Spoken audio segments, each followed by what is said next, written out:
saa 12 Afrika Mashariki, sawa na saa 11 kamili Afrika ya Kati. Hujambo, leo ni Disemba 30, 2025. Karibu katika matangazo ya moja kwa moja ya Amka na BBC. Mimi ni David Nkia.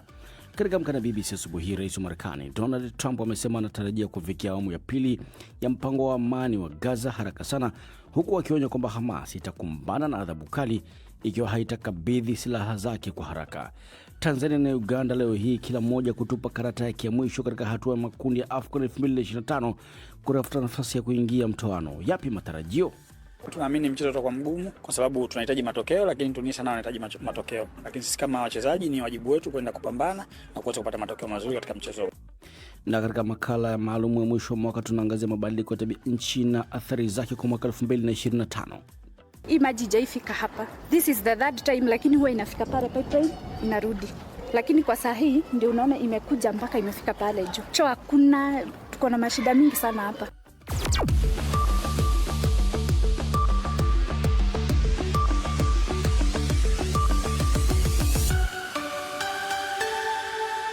Tuna mengi tuliokuandalia, lakini kwanza ni muktasari wa habari za ulimwengu na msomaji ni Martha Saranga. Karibu Martha. Shukran Nkia. China imerusha roketi katika siku ya pili ya mazoezi ya kijeshi karibu na Taiwan ambayo Beijing inadai kuwa eneo lake. Waandishi wa habari mjini Pingtang, kisiwa cha China ambacho ni sehemu ya karibu zaidi na kisiwa kikuu cha Taiwan, wameripoti kuona mfululizo wa roketi zikilipuka angani. Hatua hii inakuja siku chache baada ya Marekani kutangaza kuuza kifurushi kikubwa cha silaha kwa Taiwan. Mapema Jumatatu, Rais wa Marekani Donald Trump alisema hakujali kuhusu mazoezi ya China kuizunguka Taiwan.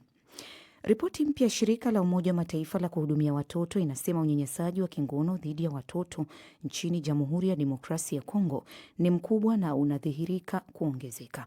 UNICEF inasema kwamba visa vingi vya unyanyasaji wa kijinsia vimekithiri zaidi Kivu Kaskazini na Kusini, huku wahudumu wa misaada wakielezea akina mama wanaotafuta msaada kwa mabinti zao ambao hawawezi kutembea baada ya kushambuliwa kingono.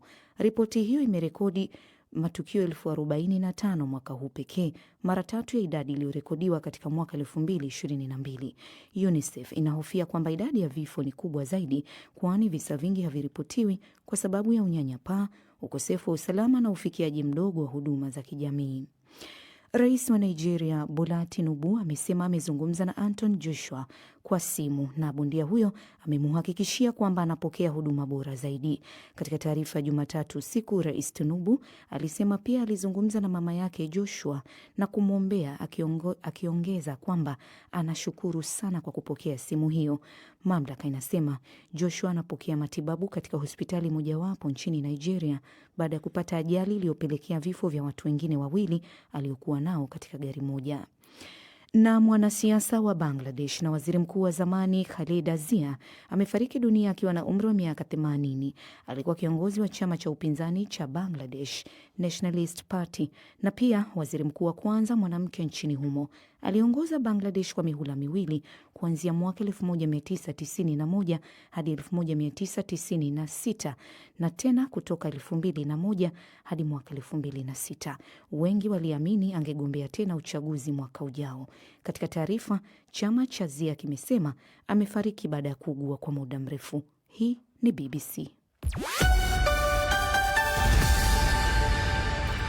Muktasari wa habari za ulimwengu umesomwa kwako na Martha Saranga. Unasikiliza Amka na BBC kutoka idhaa ya Kiswahili ya BBC ikikutangazia kwenye FM ya redio shirika na internet katika bbcswahili.com. Nchini Tanzania unatupata kupitia Radio Free Africa, Kenya ni Gulf Radio, Uganda ni Voice of Karamoja, na iwapo popote DRC tegea sikio kupitia Lizadil Radio. Matangazo haya vile vile yanapeperushwa moja kwa moja kupitia ukurasa wetu wa Facebook kwa BBC Swahili. Na udhaa wako asubuhi ya leo ni mimi David Nkia. Karibu. Rais wa Marekani Donald Trump amesema anatarajia kufikia awamu ya pili ya mpango wa amani wa Gaza haraka sana, huku akionya kwamba Hamas itakumbana na adhabu kali ikiwa haitakabidhi silaha zake haraka. Zaidi na Jessica Pelembela.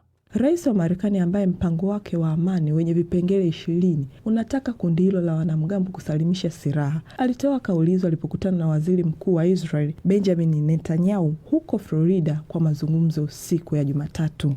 Wakati wa mkutano wa waandishi wa habari pamoja na Netanyahu baada ya mazungumzo yao, Trump alisema imetekeleza mpango huo kwa 100% licha ya mashambulizi yanayoendelea ya jeshi lake huko Gaza.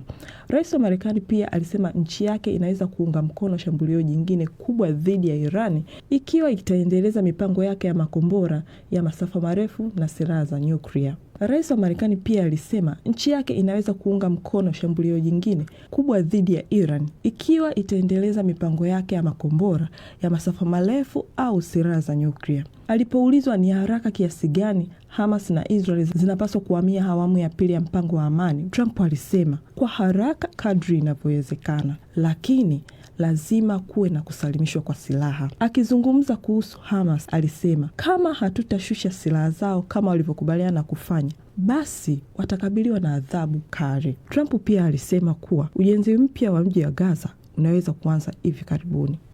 Ni Jessica Pelembela. Na katika mkutano wa dharura wa Baraza la Usalama la Umoja wa Mataifa, nchi kadhaa zimehoji hatua ya Israel kuitambua rasmi Jamhuri ya Somaliland kama nchi huru.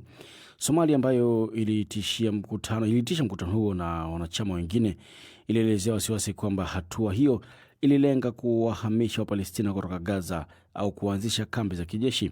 Naibu balozi wa Palestina katika Umoja wa Mataifa amesema kwamba kwa kuzingatia kauli za awali za Israel kuhusu Somaliland kama mahali pa kuwapeleka watu wa Palestina kwa lazima, hatua hiyo isiyo halali inatia wasiwasi mkubwa. Marekani iliunga mkono mshirika wake Israel, ikitaja hatua ya kuwatambua ama kulitambua taifa hilo mapema ni muhimu. Daud Awais ni waziri wa habari, utamaduni na utalii wa Somalia. We consider this as a blatant attack against the Tunalichukulia hili kama shambulio la wazi dhidi ya uhuru wa Somalia. Tunakataa kabisa kwa sababu tunaamini kwamba linalenga kuvuruga eneo la pembe ya Afrika ili kuyumbisha Ghuba ya Eden, Mashariki ya Kati, na pia kuleta matatizo katika eneo pana la pembe ya Afrika. Na Somalia haitakubali kugawanywa na wahusika wa kigeni. Somalia will not accept to be divided by foreign actors. Somaliland ilitangaza kwa upande mmoja kujitenga na Somalia zaidi ya miongo mitatu iliyopita. Hakuna nchi iliyowahi kutambua hatua hiyo hadi siku 2 zilizopita. Sio tu kwamba Somalia bado inaiona Somaliland kuwa sehemu ya eneo lake, bali pia inatarajiwa kuchukua urais wa zamu wa baraza hilo mwezi Januari. Wakosoaji wameshambulia Israel wakisema inajaribu kusababisha machafuko katika ukanda huo. Vilevile kuna hofu kwamba Israeli imekuwa ikitazama Somaliland kama eneo la kuwahamishia Wapalestina waliokimbia kutokana na vita vya Gaza. Pande zote hazijatoa maoni kuhusu ripoti hizo. Tukisonga mbele, msikilizaji, ni kwamba mataifa ya Tanzania na Uganda leo hii yanacheza michezo yao ya mwisho ya hatua ya makundi ya michuano ya AFCON. Timu hizo mbili za Afrika Mashariki zinahitaji matokeo ya ushindi tu kwenye michuano hiyo ili kusalia katika mashindano hayo na kusonga mbele. Mwandishi wa BBC Omar Mkambara ametuandalia taarifa ifuatayo kutoka Rabat, Morocco. Kikosi cha timu ya taifa ya Tanzania, Taifa Stars, kinaendelea na maandalizi yake ya mwisho kabla ya kuwakabili Tunisia leo hii katika mwendelezo wa michuano ya AFCON, ikiwa ni mchezo wa mwisho wa kundi C. Tanzania watashuka dimbani katika dimba la Prince Abdullahi. Ushindi tu ndio kitu pekee kinaweza kuwapa nafasi Taifa Stars kusalia kwenye michuano hii. Wachezaji wa Tanzania Kevin John na Dickson Job wanasema wanajua ugumu na umuhimu wa mchezo huu kwa taifa la Tanzania. Tunaamini mchezo utakuwa mgumu kwa sababu tunahitaji matokeo, lakini Tunisia nao wanahitaji matokeo. Lakini sisi kama wachezaji ni wajibu wetu kwenda kupambana na kuweza kupata matokeo mazuri katika mchezo huu. Kwa hiyo maandalizi tuliyofanya nadhani kwa upande wetu yanatosha. Tunaheshimu Tunisia, kuna timu nzuri, lakini sisi lazima tuhakikishe tunapata matokeo. Hatuna kitu cha kupoteza kwa sababu ni mechi ya mwisho kwenye group la dhamira yetu ni kufuzu kwenye hatua inayofuata. Kwa hatuwezi kufuzu pasipo kushinda. Kwa upande wake beki Shomari Kapombe amesema watafuata maelekezo ya mwalimu wao Miguel Gamondi ili kuweza kupata matokeo mazuri kwenye mchezo dhidi ya Tunisia. Kwa tunajua kwamba umuhimu wa mchezo, ugumu wa mchezo, na tunajua kwamba taifa liko nyuma yetu na tunajua ni kitu gani ambacho tunatakiwa kukifanya. Na ndio maana nikatangulia kusema tunaenda kufuata kile ambacho mwalimu ametuelekeza, kwa sababu tuna imani kwamba tukifanya 90% kuna kitu ambacho tunaweza kukipata. Nusu huku nusu kule, kama kawaida, nusu huku nusu kule, haraka haraka. Sasa pointi hapa na kwa kule. Wawakilishi wengine wa Afrika Mashariki katika michuano hii, Uganda, nao watakuwa wanahitaji matokeo ya ushindi katika mchezo wao dhidi ya timu ya taifa ya Nigeria, mchezo ukichezwa kwenye dimba la Fez. Beki wa The Cranes Jordan John Obita anasema wataingia katika mchezo huu dhidi ya Nigeria wakiwa na imani ya ushindi. Yes, I believe we go into the game with full confidence. Tunaingia kwenye mchezo huu tukiwa na imani kwa hali yoyote ile. Hatuna chaguo jingine zaidi ya kujiamini na kuamini uwezo wetu, kwa sababu tunajua matokeo yatakuwaje kama tusiposhinda mchezo huu.